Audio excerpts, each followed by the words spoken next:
Hi, welcome back to the podcast. I'm glad that you're here because today we're talking about something that I think all of us feel a lot of times. And what is that?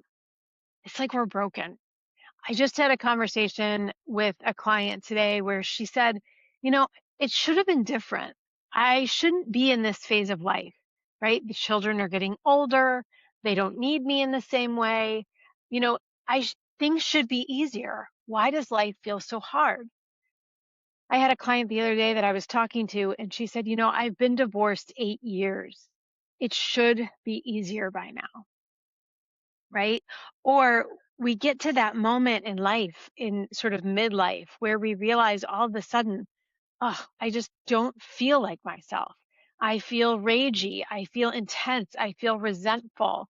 I feel like I don't even know who I am in my skin. I look in the mirror and I don't know who I am anymore. Right? Do any of these things sound familiar? Because I know that I can kind of raise my hand to all of them. And I want you to know something. You are not feeling this way, and you are not feeling stuck or trapped in a life because you're broken, because you're not. You're feeling stuck and trapped because you just don't know where to start. And when you don't know where to start, that's the moment that everything feels overwhelming. And oftentimes we do nothing. Or we think we have to change everything, and it's just too much. And that's where most women, in this midlife journey, they live somewhere between silent suffering and then wanting to blow their entire life up. I can't even count the number of times I have a conversation with a prospective client, and it's either I just have to suffer in silence and just fantasize about living in a house or a condo or an apartment all by myself, right? But those are not the only two options.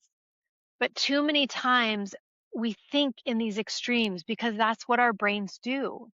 Oftentimes we think that the problem is maybe the relationship or the marriage or the job or the weight that we've gained or the situation that we're in. But most of the time, the real problem is that you never actually stop long enough to take an honest inventory over your life. We talked about this on the last one, right? That honest appraisal, that inventory, right? This is the first foundation of the work that I teach because we cannot change what we are not aware of. So we actually have to stop and take an honest inventory of our life, not the life we think we should have, not the life that we've been maintaining, but the life that we're actually living. Because you can't change what you cannot see clearly. And so I want to do that today.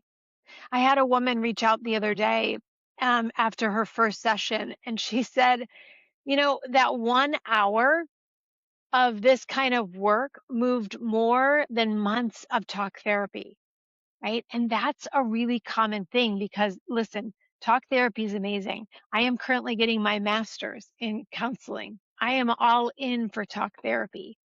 I am also all in on the actions that we need to take to actually move the needle. It's one thing to be aware of something, but it's another to change it.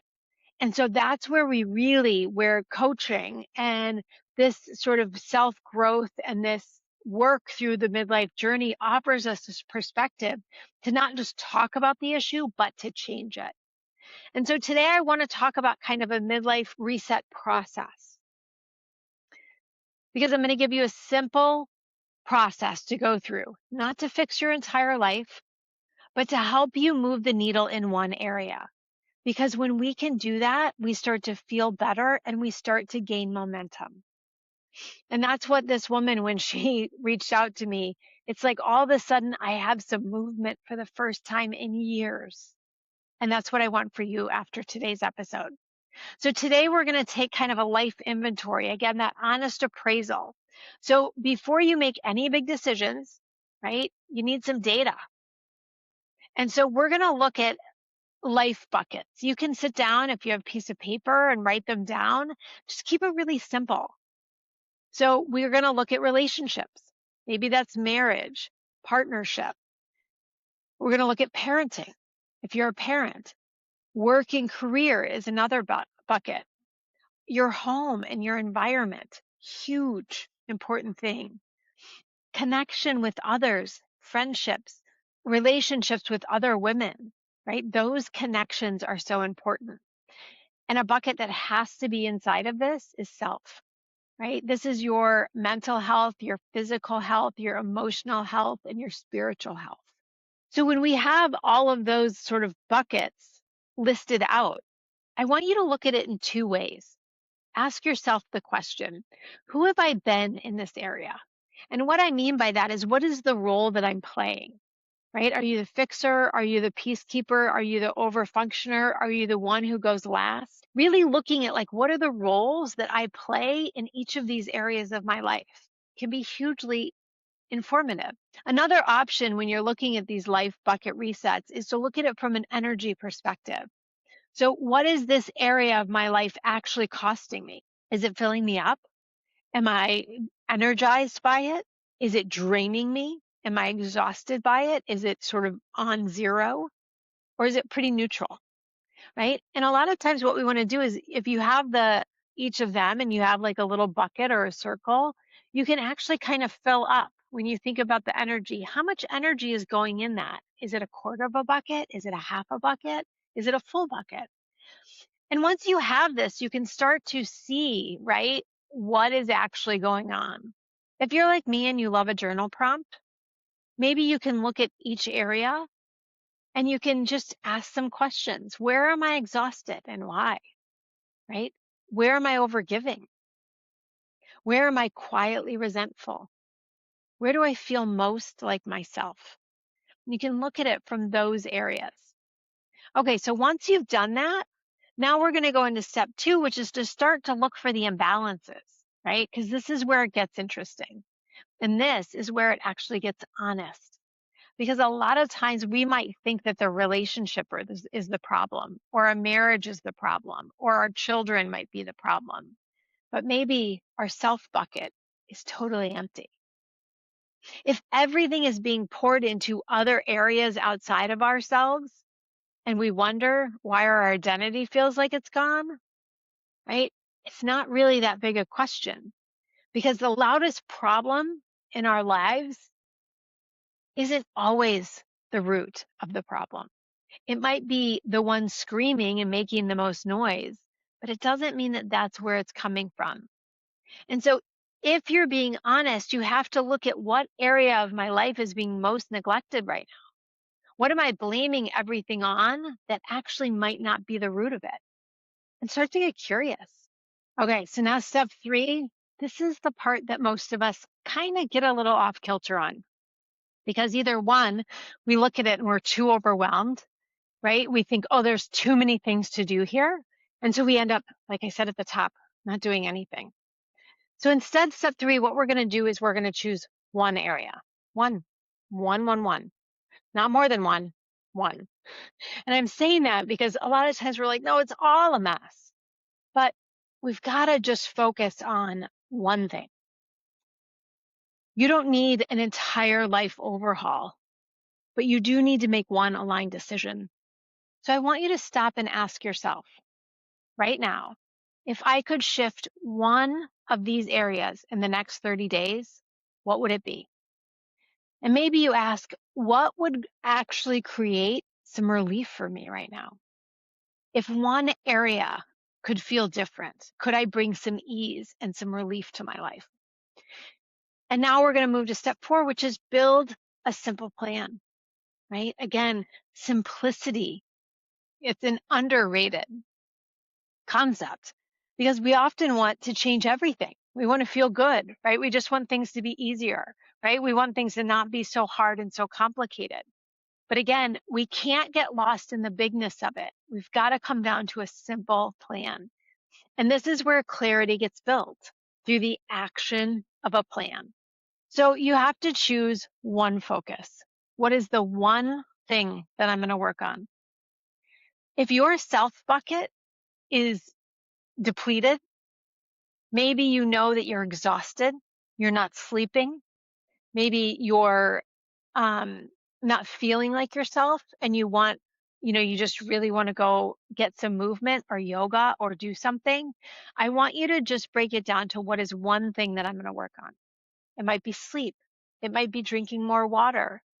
It might be saying no, even when that's uncomfortable. It might look like blocking time for yourself, right? Not over explaining your decisions, right? These are all examples.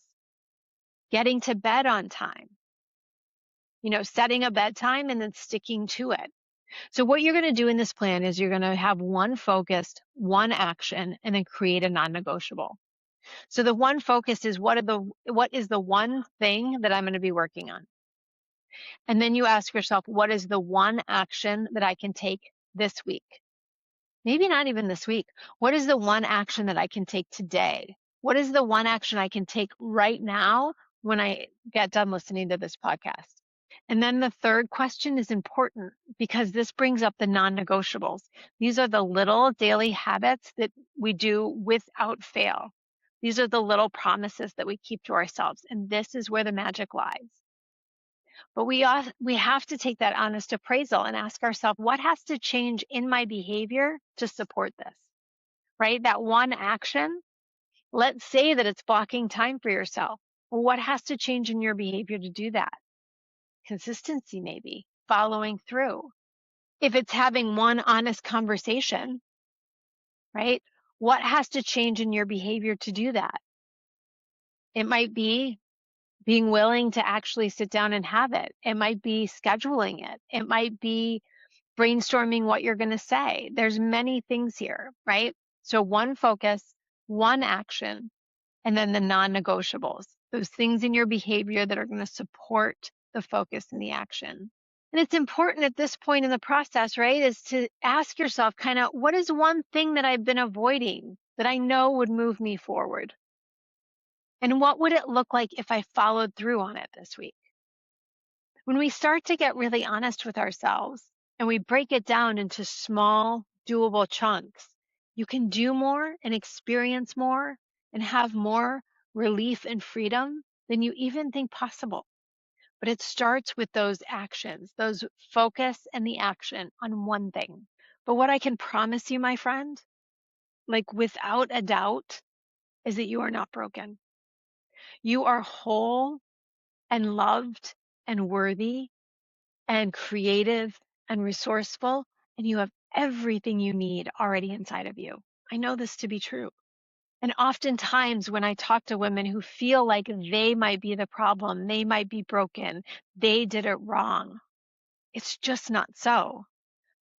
Most of the time, they are just living a life that hasn't been fully questioned yet. And midlife gives us that opportunity, right? And we don't have to blow it all up. We are able to rebuild it when we do it intentionally. You don't need more time. You don't need to overthink it, but you do need an honest look at what is going on and then taking one aligned move in the direction you want to go. It is simple.